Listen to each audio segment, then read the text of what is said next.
ఒకప్పుడు వీలైతే 4 మాటలన్నాడు, ఇప్పుడు అస్సలు మాట్లాడొద్దంటున్నాడు. ఒకప్పుడు సరదాగా మాట్లాడడానికి ఫోన్ చేసేవాడు, ఇప్పుడు తిట్టడానికి ఫోన్ చేస్తున్నాడు.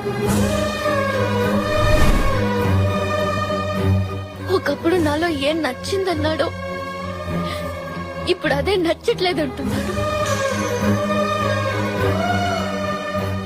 అయినా సిద్ధు నన్ను తిట్టాడని వెళ్ళట్లేదు అంకుల్. ఇంతకు ముందు కూడా సిద్ధు నన్ను తిట్టేవాడు, అందులో ప్రేమ కనిపించేది. ఇప్పుడు అది లేదు.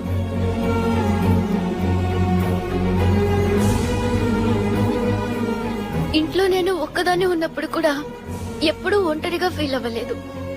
కానీ ఇక్కడ నా చుట్టూ ఇంతమంది ఉన్నా ఒంటరిగా ఫీల్ అవుతున్నాను.